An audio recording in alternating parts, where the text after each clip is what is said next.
Caroline from the Happy Sensitive here. So, when should you be getting help for stuff? I want to kind of walk you through a model for this because I think sometimes people get caught up thinking that something that they need isn't available when really there's an order to getting help.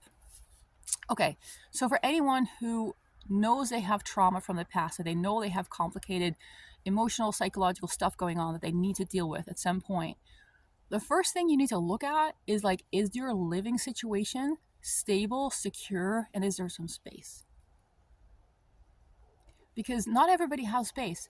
If you're working 3 jobs, you barely have time to sleep, you're stressed out of your mind, you don't have the space to do psychological, therapeutic healing work of any kind. You just don't. You might think that it would help you, and in theory it might, but you just don't have the space to go through that and to process that.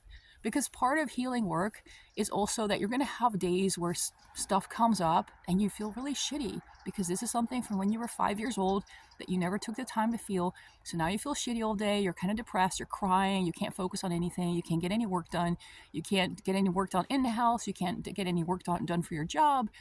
See what I mean? Like there's consequences. And so you need to have some of that space and time where you have moments throughout the week, hours throughout the week, where you can fall apart and it's okay, where you're not constantly struggling and stressing about money, where you're not constantly struggling and stressing about like, I don't even have time to do anything that I need to do. So there's things you need before. And so people who are kind of in the space where they're like, I don't have any time, I don't have any money, I can't focus, but I need healing help. I would say, actually, no, you don't. Like maybe there is some kind of medication that would help you. I don't know. If there is, that would be a good thing to do because it doesn't really require anything from you in terms of input or effort. But then you need to get your life into a place where you have a source of income that is sufficient. You have some extra money that you can spend on long-term help, right? Because it costs money. You have extra time so that you can take some days to just kind of process and feel shitty, and it's not going to like completely uproot your life. You have people around you, or at least you don't have people around you who are constantly sabotaging you and making life impossible. So what I mean is, it's great to have supportive people around you, but if all the people around you are sabotaging you, then really it's better just to have a lot of alone time.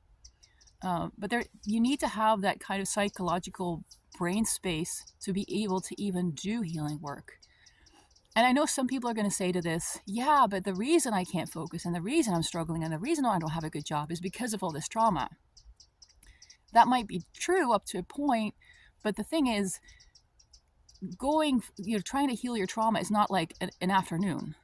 It's not like, oh, you just find the right therapist, you sit down with them for an afternoon, all your old trauma is gone, and now you can just be successful. Like the worse the trauma is, the longer it's going to take. You have to count on at least a few years. So you have to think about like, how am I going to get through a few years of working on my stuff, but also having the space for that? Because if you're constantly distracted by just practical worries about just keeping your life doable, like, oh, how am I going to pay this bill? Oh, how am I going to manage this on my job? If that's constantly distracting you, you're not going to get to the childhood trauma. Then you're just going to end up using your therapist to kind of vent about your day and like this guy at work, but you don't really have space to truly go to the root of things and really deal with things. So then it takes even longer. Then it's like 10 years, 20 years that you're going to be in therapy or working with someone of some kind of healing modality to get through things. So I understand the logic of like, yeah, but I'm struggling because I'm traumatized. But really what you need to build a life for yourself right now where within the trauma, within the triggers, within the stress, within everything that you can and cannot handle, this is what you can do. This is how you can make a living. This is how you can be okay within those parameters of, I know I'm really not okay because there's a lot that gets to me. But you have to eke out this space where you're like, okay, maybe I'm not reaching my full potential right now because I'm just, really limited by all this trauma. Okay, so then is there something that if you have to get a job yourself, is there a job that you can do that, even with your limited possibilities right now, that you can do? You can actually manage that. It's not too much. It's fine. It gives you enough money to just live your life, and then you are able to save a little bit. If you've got that, then you've got a really good basis for doing deeper healing work.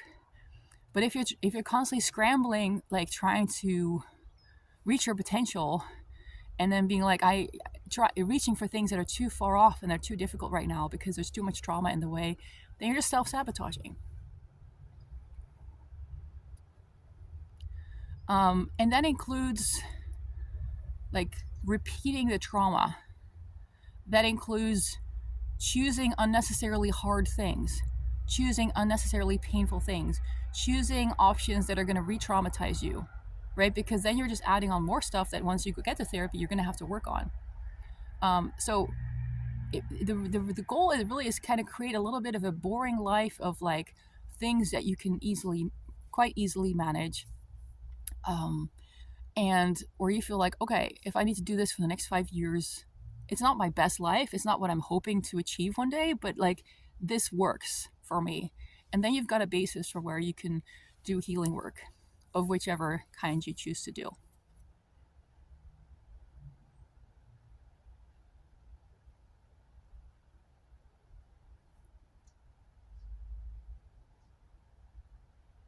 And I know this may not be like fun to hear because if you've already been through a lot, the last thing you want to hear is like, and now you have to get some kind of job that is not really what you want to do, but it pays the bills, and you're going to have to do this for the next so many years, and you're going to have to put money aside for therapy, and then knowing that doing some kind of therapy or some kind of healing work is going to be tough, like this is not a, well, gee, thanks kind of perspective.